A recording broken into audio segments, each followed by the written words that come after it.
Welcome to this lecture. आज हम इस लेक्चर में जानेंगे जेंडर और लैंग्वेज के बारे में कि किस तरीके से जेंडर लैंग्वेज को प्रभावित करती है।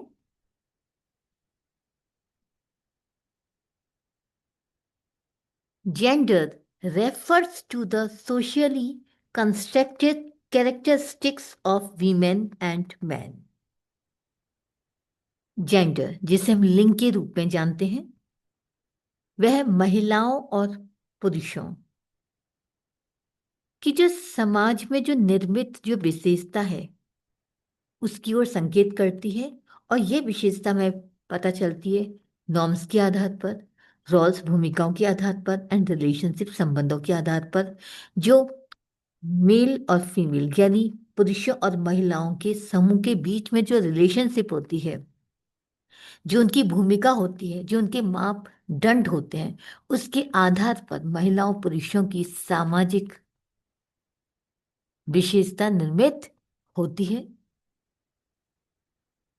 अब देखते हैं कि language and gender. Language and gender refers to the relationship between the language of male and female। यानी भाषा और जो लिंग है वह जो है मेल और फीमेल की जो भाषा है, यानी उनके बीच में जो भाषा है उसके संबंध की ओर संकेत करती है।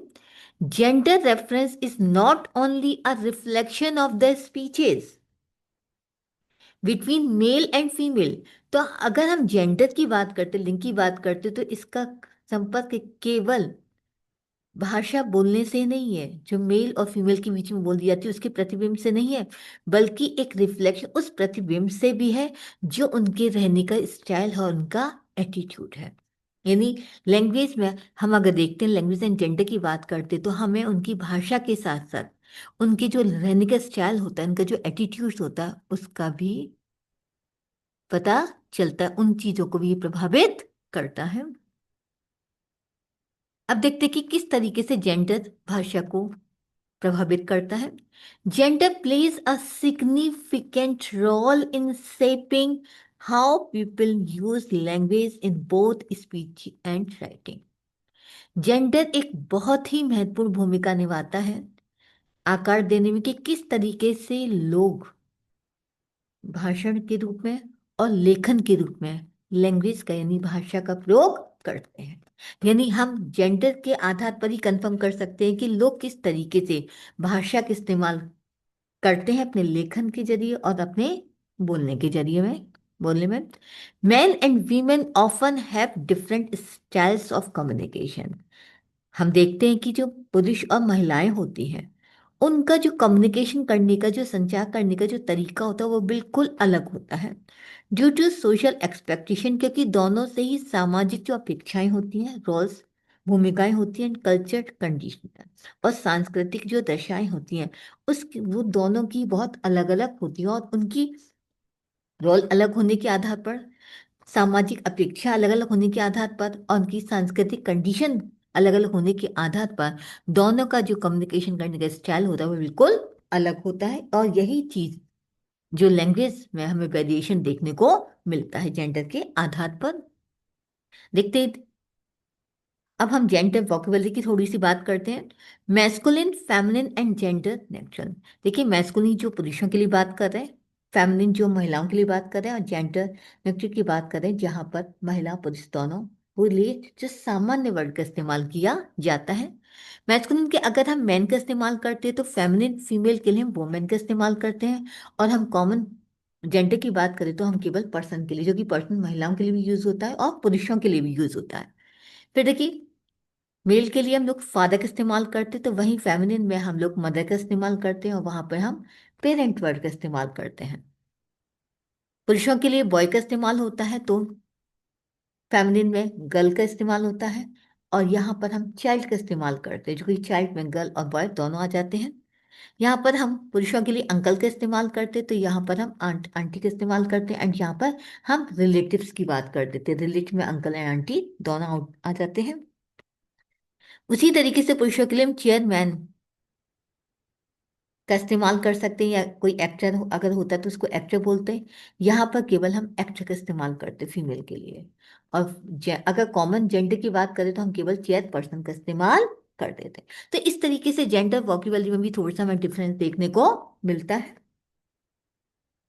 अब देखते हैं कि कौन कौन से मेजर पॉइंट्स हैं जो कि जिस आधार पर हम जेंडर और लैंग्वेज के बीच में डिफरेंस पता चलता है, ये जेंडर किस तरीके से भाषा को प्रभावित करता है। वर्ड चॉइस एंड पोलाइटनेस, हम शब्दों के चयन की बात करें, पोलाइटनेस विनम्रता की बात करते हैं, तो women are often socialise to use more polite indirect and formal language. Female की बात अगर करते हैं, वीमेन की बात करते हैं, तो जो स्त्रियां होती हैं, जो महिलाएं होती हैं, उनको ज्यादातर एक समाज में एक छवि बनी हुई होती है, या समाज में अधिक पोलाइट, अधिक विनम्र, अप्रत्यक्ष और फॉर्मल औपचारिक भाषा को इस्तेमाल करने के लिए कहा जाता है। यानी अक्सर यही एक्सपेक्टेशन की जाती है कि फीमेल ज़्यादा मोर पोलाइट हों, इनडायरेक्टली बात करें, डायरेक्टली बात ना करें, और फॉर्मल लैंग्वेज का ही इस्तेमाल करें। फॉर एग्जाम्पल देख सकते हैं, ए वोमेन माइट से, अक्सर एक वोमेन ये कह सकती है, would you mind helping me please, क्या आप मेरी सहायता करेंगे। While a man might say, जबकि एक व्यक्ति कहता है हेल्प मी विद दिस, इसमें मेरी मदद कर दो, वो डायरेक्ट बोल देता है, लेकिन फीमेल डायरेक्ट नहीं बोलती, बहुत ही पोलाइट तरीके से बात करती है। तो इस तरीके से जेंडर लैंग्वेज को इफेक्ट करता है। नंबर टू था स्पीच पैटर्न, बोलने का तरीका। Women tend to use more tag question, अक्सर जो फीमेल होती, जो महिलाएं होती है, वो टैग क्वेश्चन का इस्तेमाल ज्यादा करती हैं, जैसे कि इट्स नाइस डे, आज अच्छा दिन है, इजंट इट, क्या अच्छा नहीं है। इंटेंसिफाइज कुछ तीव्रता से वो शब्द भी हो इस्तेमाल करती है, जैसे सो ब्यूटीफुल, अक्सर फीमेल ज्यादा इस्तेमाल करती हैं ऐसे ही शब्दों का। एंड हैजेस, कुछ हैजेस शब्द का इस्तेमाल करती है, काइंड ऑफ, मे बी, अक्सर जो काइंड ऑफ और मे बी, शायद इस टाइप के शब्दों का इस्तेमाल फीमेल ही करती हैं। मैन भी स्पीक मोर असर्टिवली, जबकि मैन जो होता है काफी बोल्डली, साहसी रूप में बोलता है, और यूज फ्यूअर क्वालिफाई, और बहुत ही कम जो क्वालिफाई, जो उपयोग पर जो उपयोग वाले शब्द होते हैं, क्वालिफाइड शब्द, उनका इस्तेमाल करता है। तो इस तरीके से दोनों की भाषाओं में नजर आता है किस तरीके से जेंडर लैंग्वेज को प्रभावित करता है। टॉपिक्स ऑफ कन्वर्सेशन, अगर हम वार्तालाप की बात करें तो उनके जो टॉपिक होते हैं फीमेल और मेल के, वो भी काफी डिफरेंट होते हैं। Research shows that women often focus on relationship and emotions, काफी रिसर्च से पता भी किया जाता है, या रिसर्च इस चीज को दर्शाती भी है कि जो फीमेल हो, जो महिलाएं होती है, वो अक्सर जो संबंध होते हैं, रिलेशनशिप्स होते हैं, इमोशंस, जो भाव होते हैं, भावनाएं होती हैं, उन पर वो ज्यादा फोकस करती हैं, ज्यादा ध्यान देती हैं। वाइल मैन में फोकस ऑन टास्क और फैक्ट, जबकि जो पुरुष होते हैं वो कार्य पर और तथ्यों पर ही ध्यान देते हैं। इस तरीके से जेंडर के आधार पर लैंग्वेज जो टॉपिक कन्वर्जन इफेक्ट करता है। नेक्स्ट होता है non verbal language. Women might use more gesture, facial expressions and maintain eye contact more frequently than men. जो फीमेल होती है, महिलाएं होती हैं, पुरुषों की अपेक्षा ज्यादातर हाव भाव का इस्तेमाल करती हैं, फेशियल एक्सप्रेशन, चेहरे के भाव का भी इस्तेमाल करती हैं, और अब आई कांटेक्ट को भी काफी मेंटेन करती हैं, जबकि पुरुष ऐसा नहीं करते, रेयरली करते हैं। तो इस तरीके से नॉर्मल लैंग्वेज का इस्तेमाल फीमेल के द्वारा किया जाता है। तो अब देखते हैं कि जेंड इससे के कंक्लूड कर सकते हैं, gender influences how individual expresses themselves and these differences are shaped by culture, social roles and expectation। तो जेंडर प्रभावित करता है कि किस तरीके से जो व्यक्ति है वो अपने विचारों को, अपने आप को व्यक्त करता है।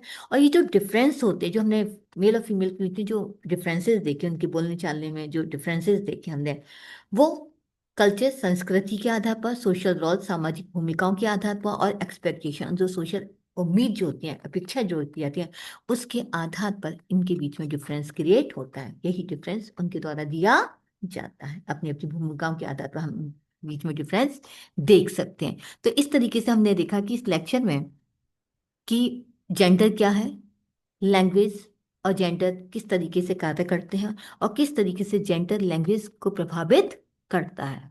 दोनों की भाषाओं किस प्रकार से डिफरेंस हमें देखने को मिलता है। उम्मीद करती हूँ ये लेक्चर आपको बहुत अच्छे तरीके से समझ में आ गया होगा। प्लीज लाइक और सब्सक्राइब करना ना भूलें। Thank you very much.